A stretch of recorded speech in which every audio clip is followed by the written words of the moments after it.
अस्सलामुअलैकुम। मैं हूं एजाज। हम सॉल्व करने वाले हैं सेक्शन टू समेटिव असेसमेंट के क्वेश्चंस। सेक्शन टू में जो आने वाले हैं क्वेश्चन नंबर 7 पे आप देखेंगे कि right the median formula and explain it. तो इसको कैसे सॉल्व करेंगे अपन? सबसे पहले मीडियन का फॉर्मूला आपको याद करना है। Median is equal to L plus small L, bracket लगा दो आप, n/2 लिखो, minus C F by small F, bracket close कर दो, into H.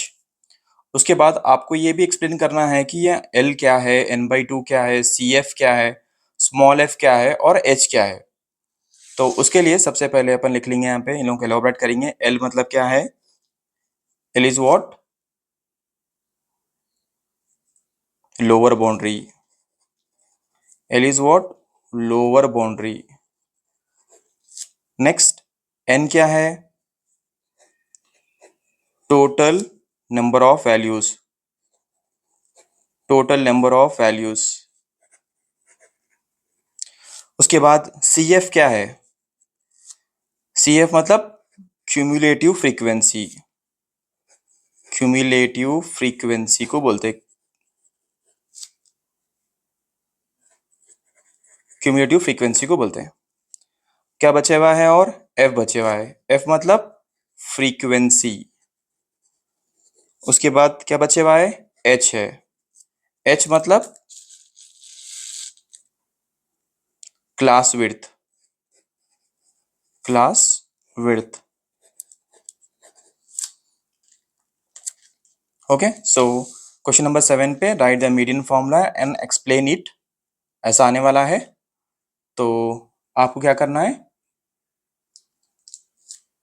Median is equal to L plus n/2 minus C F, ये एफ है right, C F by small F into H.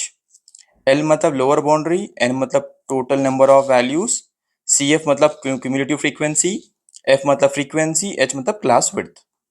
ठीक है, अगर ये एक्सप्लेन करेंगे तो इसके लिए आपको मिलेंगे 2 मार्क्स, और ये फॉर्मूला लिखेंगे तो 2 मार्क्स। ठीक है, टोटल 4 मार्क्स। सो ये है question number 8, prove that root 2 is irrational. कैसा प्रूव करेंगे? राइट, लिखेंगे पहले सॉल्यूशन, देन उसके बाद let us assume root 2 is rational बोल के लिख लेंगे। रैशनल, यहाँ पे इरैशनल है, अपन उसको लिख लिया रैशनल। उसके बाद therefore therefore root 2 is equal to a/b लिखेंगे। इसके डिनोमिनेटर में कुछ भी नहीं है तो अपन रखेंगे 1। सो यहाँ पे क्या करेंगे अपन? उसके बाद क्रॉस मल्टीप्लाई करेंगे। क्रॉस मल्टीप्लाई करेंगे। सो क्रॉस मल्टीप्लाई करें तो क्या होता है? यहाँ पे अगर मैं क्रॉस मल्टीप्लाई करा, सो ये b है, इससे मल्टीप्लाई होता, so b into root two a into 1। ठीक है, then b into root two is b root two is equal to a into 1 is a। उसके बाद स्क्वायरिंग ऑन बोथ साइड्स करेंगे, मतलब जो ऊपर लिखे हुआ है उसको b रूट टू लिख के स्क्वायर लगा देना, यहाँ पे b ब्रैकेट लगा के a लिख के स्क्वायर लगा देना।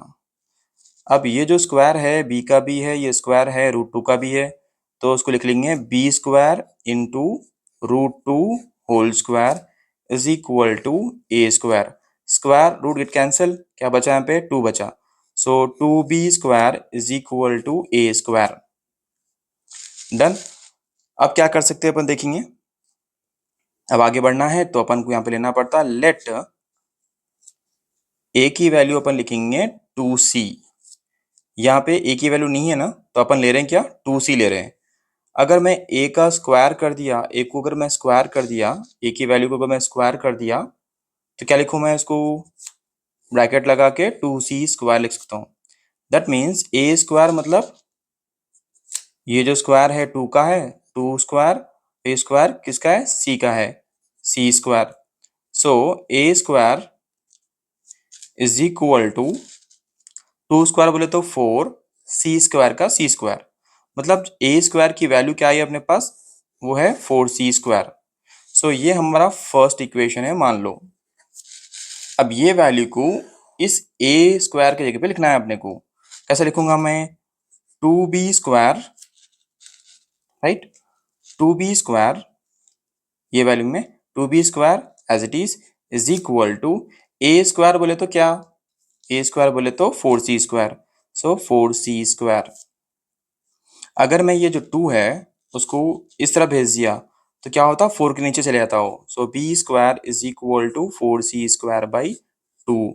ओके, कैंसिल करेंगे इसको, 2 1 जा 2 2 जा 4, सो b² इज इक्वल टू, यहाँ पे 2 बचे हुआ है तो 2c²। यहाँ कैंसिल होने के बाद यहाँ पे 2 बचे हुआ है, पहले 4 था, कैंसिल करा, 2 1 जा 2 2 जा 4 हो गया, तो 2c², इसलिए यहाँ पे लिखा मैं। ओके, क्वेश्चन नंबर 9 सॉल्व करेंगे। Expand log 128 plus log 256। ठीक है, तो सबसे पहले क्या करेंगे, गिवन लिख लेंगे, गिवन log 128 प्लस log 256। ठीक है, ओके, उसके बाद क्या कर सकते हैं अपन अब, ये कौन से फॉर्म में दिख रहा है आपको, log x plus log y के फॉर्म में दिख रहा, तो अपन उसको log xy लिख सकते। तो इसको भी लिख के देखेंगे अपन, log 128 plus log 256 is equal to log 128 into 256। Okay, then अब log का log लिख देंगे सेम एज इट इज। 128 को अगर 256 है इससे इसको मल्टीप्लाई करें तो आपको आंसर आने वाला है 32768। ओके, तो सिर्फ इतना ही करना है आपको। क्वेश्चन नंबर 9 जो एग्जाम में आने वाला है, एक्सपैंड log 128 प्लस log 256 को इस तरीके से, log 128 plus log 256 log x plus log y is equal to log xy, पे log 128 plus log 256 is equal to, फॉर्मूले में सब्स्टिट्यूट कर रहे हैं अपन, log 128 इंटू 256। सो मल्टीप्लाई करेंगे इन दोनों को तो क्या आ रहा अपने को आंसर, log 32768 आ रहा, तो ये हमारा आंसर है। तो यहाँ पे है क्वेश्चन नंबर 10, क्या है वो, prove that √2 plus √3 is irrational. Solution करेंगे इसको, सो लिखेंगे सॉल्यूशन पहले, उसके बाद लेट अस, लिखेंगे late us assume √2 plus √3 is rational. इससे पहले के प्रॉब्लम में भी सेम ऐसी था, लेकिन वहां पर सिर्फ एक ही नंबर दिया था √2 बोल के, यहाँ पे क्या है, दो नंबर्स है, √2 प्लस √3 है। देयरफॉर क्या करेंगे अपन, √2 plus √3 is equal to a by B लिखेंगे, राइट। उसके बाद क्या करेंगे, स्क्वायरिंग ऑन बोथ साइड्स कर देंगे ये इंच, तो क्या होता, √2 प्लस √3 ब्रैकेट लगा के स्क्वायर लिख लेंगे, यहाँ पे भी a बाई बी लिख के स्क्वायर लिख देंगे। उसके बाद नेक्स्ट, ये देखो आप कौन से फॉर्म में दिख रहा, a plus B whole square के फॉर्म में दिख रहा ना, तो अपन उसको पहले तो आप a plus B whole square का फॉर्मूला लिख लो, यहाँ पे a plus B whole square का फॉर्मूला है a² plus b² plus 2ab है।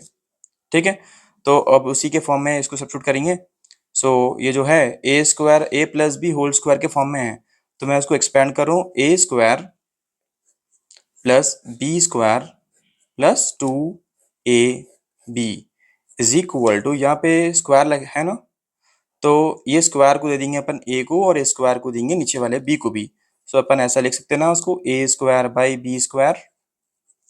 गुड, ओके, नेक्स्ट क्या करेंगे, ये तो डब्बे खाली रह गए, तो पहले ये जो √2 है वो a की वैल्यू है, तो √2, b मतलब √3 है, तो √3 √2 और √3, यहाँ पे कैंसिल करेंगे, स्क्वायर रूट स्क्वायर रूट, सो लिखेंगे यहाँ पे 2 प्लस 3 प्लस 2, √2 इंटू √3 क्या हो रहा, √6 हो रहा, is equal to a² by b²। अब इन दोनों को ऐड करेंगे, 2 प्लस 3 क्या हो गया, 5 plus 2√6 is equal to a² by b²। अब क्या करेंगे, ये जो +5 है उसको RHS में भेज देंगे, RHS में भेज दो, तो क्या बचता है यहाँ पे, 2√6 is equal to a² by b²। ये जो +5 है LHS में, उसको RHS में भेजेंगे, मतलब क्या होता हो, -5। सो यहाँ पे देखो आप, 2√6 is equal to A² multiply करेंगे इसको B² को -5 से, तो -5B², नीचे B² भी लिखना है फिर। उसके बाद ये जो 2 है यहाँ पे, ये जो 2 है, इस 2 को अपन यहाँ नीचे भेज देंगे इसके पास। सो √6 अकेला हो गया, √6 is equal to A² -5B² by 2B² हो गया। सो इस तरीके से अपने को इस प्रॉब्लम को सॉल्व करना है, राइट। सो देखो आप एक बार अच्छी तरीके से एक बार प्रॉब्लम देख लो, उसके बाद आप इसको आसानी से सॉल्व कर सकते हैं, ठीक है। Okay, so question number next क्या है, क्वेश्चन नंबर 11 है अपने पास। क्वेश्चन नंबर 11 में देखो आप, find the HCF of 35, 65 using Euclid's division lemma. Euclid's division lemma use करके इसको अपन EDL भी बोलते हैं शॉर्टकट में, EDL मतलब यूक्लिड्स डिवीजन लेमा। तो यूक्लिड्स डिवीजन लेमा यूज करके 35, 65 का क्या मालूम करना है, HCF मालूम करना है। तो यहाँ पे यूक्लिड्स डिवीजन लेमा का जो फॉर्मूला है वो है A is equal to B into Q plus R, ये फॉर्मूला है। और अपने को ये भी लिखना है यहाँ पे एक छोटा सा बीच में, A डिविडेंट डिवाइजर कोशिएंट और रिमाइंडर, इस तरीके से लिख लेना है। ओके, अब क्या करना है, देखो आप, ये जो A की वैल्यू B Q और R है ना, वो वैल्यू मालूम करना है अपने को। तो सिंपली ये फॉर्मूला यूज करके अपन मालूम कर सकते हैं, हमारे पास 35, 65 का HCF निकालना है। कैसा निकालते हैं देखेंगे।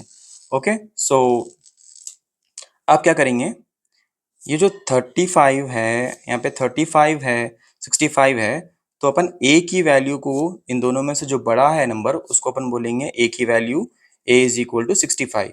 और जो छोटी वैल्यू है वो है 35, तो वो क्या हो गई, B की वैल्यू। क्लियर। सो A की वैल्यू हमेशा बड़ी रहना, B की वैल्यू हमेशा छोटी रहना। अब क्या करेंगे, ये जो वैल्यूज आए अपने को, A की वैल्यू और B की वैल्यू, इसके अंदर सब्स्टिट्यूट करेंगे। A मतलब 65, सो 65 इधर, B मतलब क्या है 35, तो 35 इधर। सो अपन देखो आप, 35 इंटू 1 करेंगे अपन, 35 इंटू 1 क्या होता, 35 होता, और अपन सब्ट्रैक्ट करेंगे तो कितने बचते, 30 बचते। ओके, 30 बच गए सब्ट्रैक्ट करने के बाद। मतलब ये A की वैल्यू है, ये B की वैल्यू है, इस तरफ जो बचा वो Q है, और ये है R। तो इसको अपन यहाँ पे सब्स्टिट्यूट करेंगे इस फॉर्मूले के अंदर। किसके अंदर, इस फॉर्मूले के अंदर। सो आप देखो A की वैल्यू क्या है यहाँ पे 65, A मतलब 65, B मतलब क्या है 35, फॉर्मूले में इनटू है, ठीक है, फॉर्मूले में इनटू है, तो इनटू लिखेंगे। Q की वैल्यू क्या है 1, फॉर्मूले में प्लस है, प्लस लिखो। R की वैल्यू क्या है 30 है। इस तरीके से करना है आपको। ओके, लेकिन यहाँ पे ये जो रिमाइंडर है, वहां पे अपने को 0 आना है। यहाँ पे अपने को क्या है 30, तो अपन क्या करेंगे, इसको और एक्सटेंड कर लेंगे ऐसा। और जो पहले जो B की वैल्यू है थी 35, वो 35 को यहाँ पे लिख देंगे 35 और लाइन खींच देंगे ऐसा, राइट। सो 30 के टेबल में 35 कब आता, मतलब बोले तो 30 1 जा 30 ऐसा। अब सब्ट्रैक्ट करेंगे, सब्ट्रैक्ट करो, 35 में से 30 निकालेंगे तो कितने बच गए, 5 बच गए। ओके, सो अब देखो, ये है A की वैल्यू, अब ये B की वैल्यू है, अब ये Q की वैल्यू है, अब ये R की वैल्यू है, ठीक है। A B Q R की वैल्यू आ गई। तो अब A की वैल्यू लिखेंगे फिर से एक बार। A की वैल्यू क्या है अभी 35 है, B की वैल्यू क्या है 30 है, फॉर्मूले में इनटू है। उसके बाद फॉर्मूले में Q की वैल्यू क्या है 1 है, प्लस R की वैल्यू क्या है 5 है। एक्चुअली क्या है, ये जो लास्ट में जो नंबर है ना, यहाँ पे 0 जब आया, आपको रुक जाना है। 0 यहाँ पे आना है, और इज इक्वल टू के बाद जो भी नंबर आया वो हमारा HCF है। क्लियर। यहाँ पे लास्ट में 0 आना है, और इज इक्वल टू के बाद यहाँ पे जो भी नंबर बच गया, अगर यहाँ पे 0 आया, अगर इज इक्वल टू के बाद कुछ नंबर बच गया, तो वो हमारा HCF है। तो देखो आप, अभी भी हमारे पास R की वैल्यू क्या है 5 है। तो और एक बार उसको एक्सटेंड करेंगे, अब ये जो पहले 30 था वो 30 को यहाँ पे लिख देंगे, ठीक है, 30 को यहाँ पे लिख दिए। अब देखो 5 के टेबल में 30 कब आता, 5 6 आता, ये हो गया 30। अब सब्ट्रैक्ट करेंगे, यहाँ बच गया 0। अब ये ए की वैल्यू क्या है 30, बी की वैल्यू, ये है क्यू की वैल्यू, और ये है आर की वैल्यू। तो अब इसमें यहाँ पे इसको लिख देना है फॉर्मूले में। सबसे पहले क्या आना है, ए की वैल्यू आना है। तो क्या है, ए की वैल्यू 30 है, बी की वैल्यू क्या है, बी की वैल्यू क्या है 5,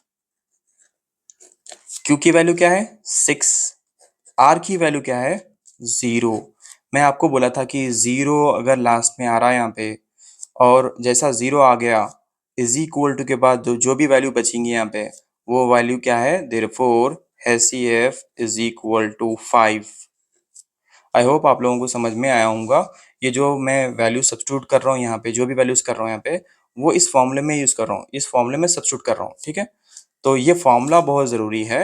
और ये जो मैं यहाँ पे एक छोटा सा एक डायग्राम ड्रॉ करा, डिविडेंड, डिवाइजर, कोशिएंट, रिमाइंडर, ये भी बहुत ज़रूरी है। ये अगर समझ गए आप तो वैल्यूज़ को इसमें, ये जो वैल्यूज़ है ए और बी की वैल्यू आप इसमें सब्स्टिट्यूट करना है, और कंटिन्यूसली ज़ीरो आने तक, ज़ीरो जब तक नहीं आया तब तक आपको इसको ऐसे ही सॉल्व करना है। जैसा ज़ीरो आया तो हमारा HCF भी निकल के आया था।